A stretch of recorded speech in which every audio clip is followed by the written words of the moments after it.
Good morning friends. तो आज मैं एक टॉपिक प्रेजेंट करने के लिए आ गया हूं जो कि criminal process in one go. देखकर ही समझ में आ रहा है कि ये क्रिमिनल प्रोसीजर से रिलेटेड है, जहां पर मैं कवर करूंगा एक समराइज फॉर्म में प्रोसेस को, criminal CrPC criminal procedure code 1973 के स्टेप्स को। तो आगे बढ़ने से पहले मैं आप सभी लोगों को बोलना चाहूंगा कि मैनेज लीगो चैनल को सब्सक्राइब करना ना भूलें, क्योंकि मैनेज लीगो है जहां लीगल सेफ्टी प्रेजेंट है वहां।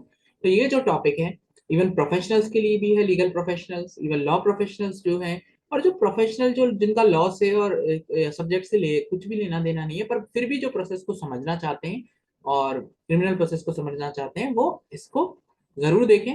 तो सबसे पहले हम फर्स्ट इमेज की बात करते हैं, जहां पर ऑफेंस है, मर्डर कर दिया है किसी पर्सन का बाय दी एनी एक्यूज्ड।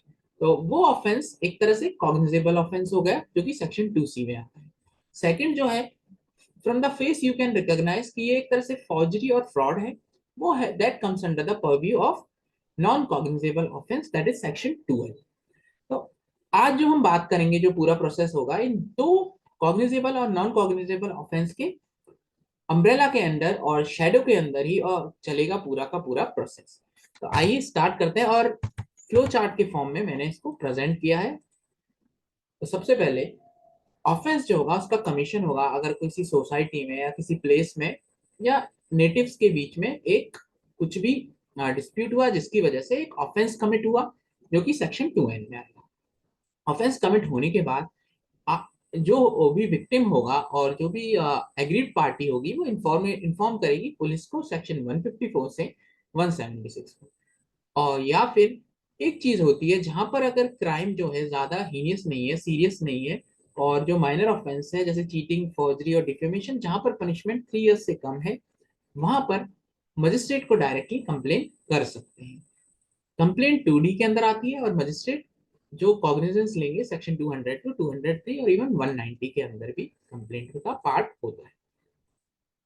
अब जैसी इंफॉर्मेशन दी पुलिस को, वो रिकॉग्नाइज करेंगे कि ऑफेंस कॉग्निजेबल है सेक्शन 2C में या नॉन कॉग्निजेबल ऑफेंस है। अगर नॉन कॉग्निजेबल ऑफेंस है, वहां पर पुलिस किसी को अरेस्ट नहीं करेगी और ना ही वो इन्वेस्टिगेशन करेगी बिना प्रायर परमिशन किसके, मजिस्ट्रेट के।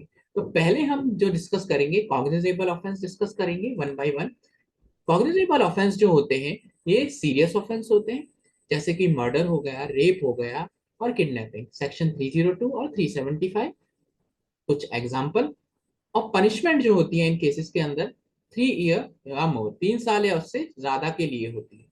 अब बात करते हैं एंटिसिपेटरी बेल। एंटिसिपेटरी बेल होती है जब तक अक्यूज को पकड़ा नहीं गया, या फिर अक्यूज को लग रहा है कि ये ऐसा इंस्टेंस फ्यूचर में मेरे अगेंस्ट फॉल्स एलिगेशन लग सकता है, वहां पर एप्लीकेशन लगा सकते हैं एंटिसिपेटरी बेल की सेशन कोर्ट में, और even in high court section 438 में।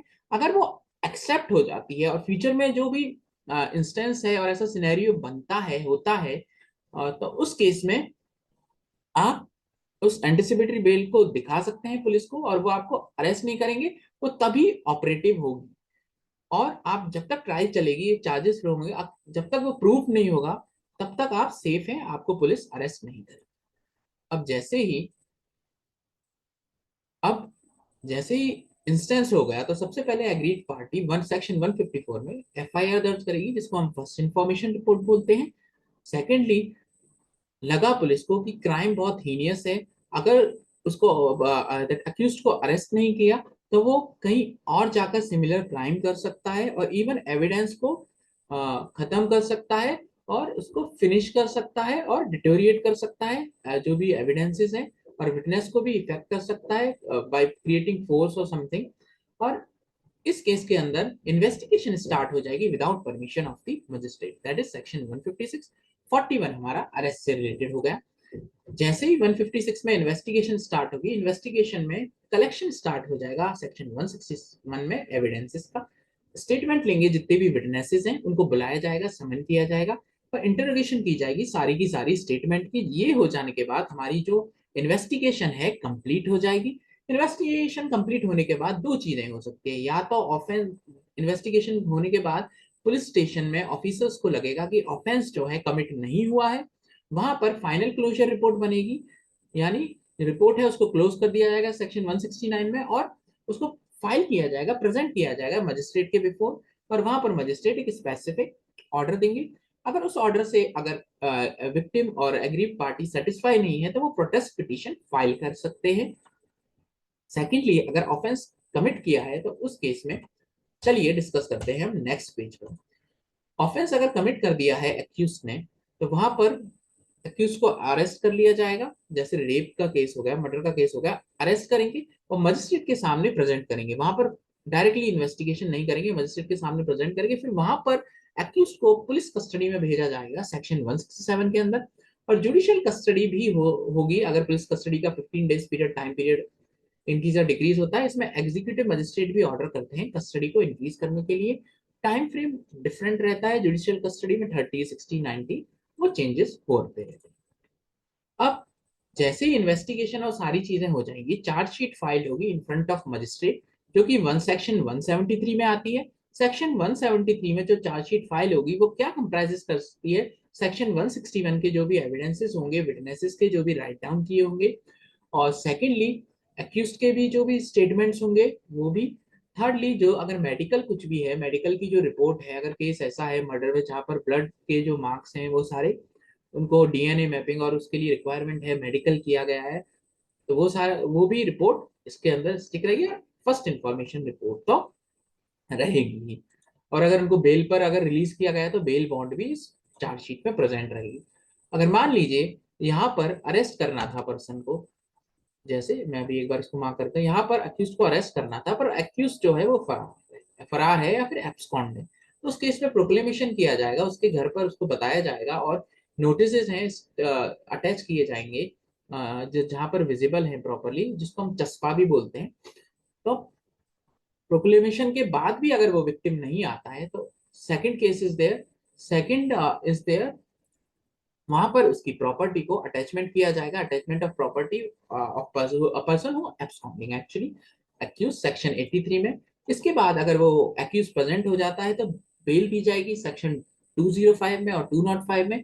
बेल जो दी जाएगी सिक्योरिटी और बॉन्ड भी और श्योरिटी देकर दी जाएगी, वो एक पर्टिकुलर फॉर्म रहेगा। और यहाँ से आपकी पूरी की पूरी प्री ट्रायल एंड हो जाती है। अब मजिस्ट्रेट के सामने सारे फैक्ट्स और सारी चीजें प्रेजेंट की जाएंगी, ट्रायल स्टार्ट होगी। ट्रायल भी 3 टाइप्स की होती है, वो ट्रायल हम ब्रॉड मैनर में और ये सारे टॉपिक्स अलग से समझेंगे, पर अभी मैं समराइज फॉर्म में सारी चीजें बता रहा हूँ। ट्रायल जो होती है सबसे पहले होती है कोर्ट ऑफ सेशन की ट्रायल, जो कि सेक्शन 225 टू 227 में होती है। और वारंट ट्रायल जो होती है सेक्शन 238 टू सेक्शन 250 के अंदर परव्यू में आती है।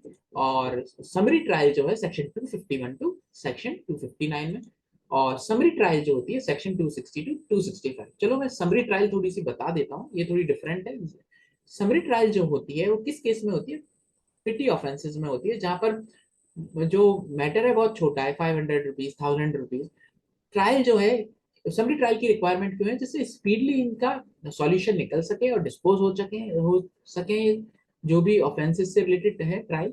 और प्रोसीजर जो है इसका बहुत सिंप्लीफाइड है और टाइमली जल्दी से जस्टिस मिल सके। Means justice delayed justice denied ऐसा बोला जाता है। अगर जस्टिस डिले होती है तो वो डिनाई हो जाती है, तो ऐसे केसेस में उसको ध्यान में रखकर बनाए। अब मान लीजिए इन तीनों ट्रायल में से कोई सी भी ट्रायल होगी, तो वहां पर फ्रेमिंग ऑफ चार्जेस आपके बनेंगे।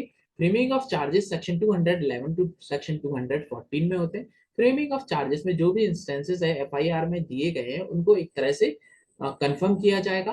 कंफर्म करने के बाद एक्यूज से पूछा जाएगा कि आप इस चीज में प्ली ऑफ गिल्टी यानी उनको एक्सेप्ट करते हैं या नहीं करते हैं। अगर वो एक्सेप्ट करते हैं तो उसको हम बोलेंगे conviction of plea of guilty section 252। अगर उसे एक्सेप्ट नहीं करते हैं तो सेक्शन 250 253 में accused please plead not guilty.